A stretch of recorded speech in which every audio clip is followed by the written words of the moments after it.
Let's get straight to the point. I love my elbows. Yeah, they're my favorite joint. They bend my arm with so much charm and finesse. I love my elbows. Hey, take my ankles, please. I love my elbows. So much I'm weak in the knees. Without these two, I'd sure be blue, I confess. Yeah, thanks to elbows, I'm a fella who's got a hook for his umbrella. And for cool and casual leaning, boy, are they great. Yes, and right below my shoulders are the perfect package holders. Just use them anytime you want, or simply make them straight. I love my elbows. They really top my list. I love my elbows even more than my wrists. They're flexible and bony. They help answer the phony. They're useful when you need to touch your finger to your nose. A joint is where the bones in vertebrate's body articulate. For example, in human we have two different kinds of joints. We have the cartilaginous, the fibrous, and then the synovial joint. The features allow them to do certain movement. For example, the fibrous is not movable, the cartilaginous is slightly movable, and the synovial is fully movable. Most of the joints in our body are synovial. For example, we have the elbow, which is formed by the distal humerus and the proximal ulna. We use our hands every day, so it will be important if we know information about our hands. In the next few minutes, my friends will talk about the structure of the elbow and then the similarities between the human elbow and the animal's elbow and the injuries involved. Enjoy! Now let's talk about the human anatomy of the elbow. The human ulnar joint, commonly known as the elbow joint, is a synovial hinge joint that allows flexion and extension only. It is situated between the humerus of the upper arm and the radius and ulna of the forearm. The elbow joint is formed by the trochlea on the inside of the elbow and the capitulum on the outside of the elbow. Many people may think that the humeral ulnar joint is the only joint that we have in the elbow, but this is not true. We also have two other joints. They are the humeral radial joints, which also allows flexion and extension, but is also involved in supination and pronation of the end. The last one is a pivot joint called proximal radial ulnar, which is situated between the radius and the ulna. Have you ever asked yourself what allows your bones to slide against one another without causing any damage? The answer is tissue. Like in our elbow, we have hyaline cartilage. Our hyaline cartilage functions to absorb shock and provide a smooth surface which allows our bones to slide against one another without causing any damage. Now let's talk about ligaments, muscle, and tendons, because they are what held the elbow joints together. In our elbow, we have three ligaments: the medial collateral ligaments, the lateral collateral ligaments, and the annular ligament. Between these three, only two of them are very important to the elbow. These two are the medial collateral ligament and the lateral collateral ligament. Together, they connect the humerus to the ulna, and they are the main source of stability for the elbow. Several muscles cross the elbow. They are referred as flexors or extensors, depending on how they affect muscle movement. Now, let's talk about the two tendons that we have in our elbows. The first one is the bicep tendons, which allow our elbow to bend with force. And we have the tricep tendons, which allow our elbow to straighten with force. So now we're going to talk about the nerves that causes the elbow. We have three major nerves that causes the elbow, and they are the ulnar nerve, radial nerve, and the medial nerve. The medial nerve travels with the brachial artery and the blood vessels. These nerves carry signals from the brain to the head and carry signal back from the head to the brain. Now let's go more in depth to talk about the brachial artery.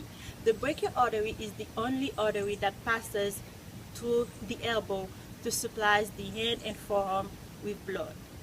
So it starts at the humerus, and then right beside the elbow it is split into two branches, the ulnar artery and the radial artery. Since it is the major source of blood to the elbow, damage to this brachial artery can be very, very dangerous. How long have you been waiting? 6, 7 hours. What are you here for? My elbow feel funny. My elbow feels strange. I am very near death. Can I go before you? No, my elbow feel funny.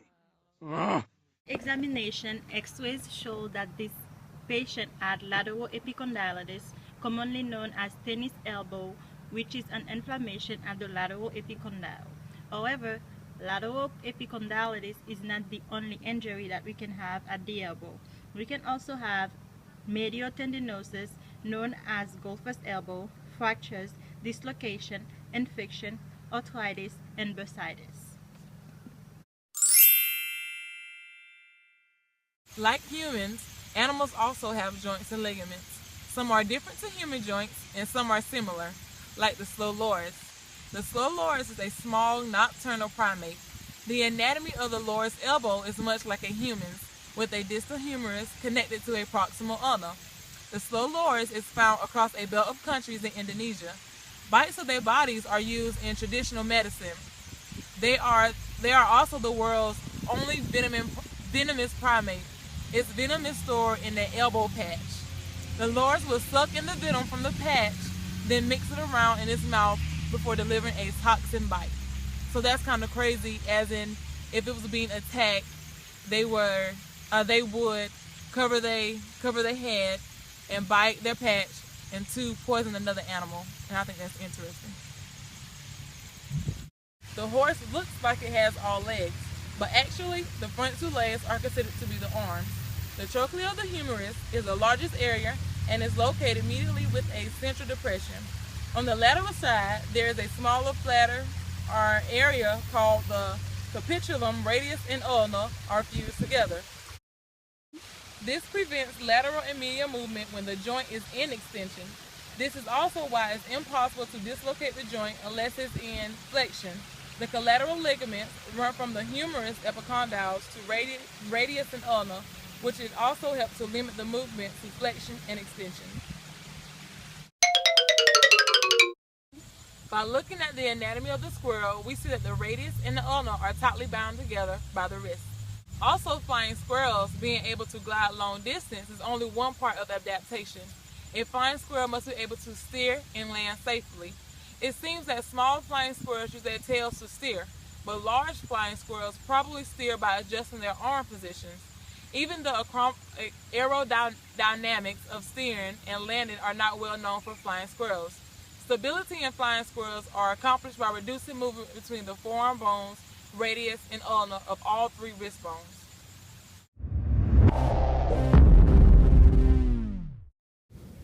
Okay, so right here we have a model of the right arm, more specifically the elbow joint right here in the middle. You have the humerus, the radius, and the ulna, all made out of PVC pipe. The radius and the ulna are wrapped together using drywall tape to represent the interosseous membrane that holds them together. And then we have the bony markings formed out of a spray-on foam, which then we carved to represent some of the major protuberances, such as the condyles and epicondyles. Then we cover the top of it with hot glue, so it dries hard, but it has like a very smooth texture where it can glide across each other, just like the hyaline cartilage. And then holding it together, we have the ligaments. We use this black tape, so it's got a lot of strength and it can flex a little bit. We have the ulnar collateral ligament, the radial collateral ligaments, and the annular collateral ligament wraps around here to hold the radius and the ulna together. And then looking at the muscles, up here we have the bicep, starts up where the shoulder would be, and comes down and attaches to the ulna. And then on the back we have the tricep, again goes up towards the shoulder and attaches on the back of the ulna. And on the forearm muscles begin on the epicondyles of the humerus and go down towards the wrist. We also have the nerves in here. This one right here is the radial nerve. It goes right across the radius. Then right here is the medial nerve, goes right down the middle. And if you check the back, there is also the ulnar nerve, which goes down the elbow, and that is what causes the tingly feeling in your funny bone whenever you hit it. You have the main arteries as well. It begins as the brachial artery, which is a major artery in your body, and then it divides up here into the radial artery and the ulnar artery. And then we also have it adjusted using these two hinges so that it can bend, and that represents the olecron on the back and the muscle going over it, and you have the bursa on the back of the humerus so that the muscle doesn't rub against the bone or any other ligaments too much. And then we also, in order to let it bend, we attached elastic to the ulnar nerve so that doesn't hinder it at all, and that can bend freely like a typical human arm would be able to. And that is it for the model of the elbow. That's right, it's true. I love my elbow.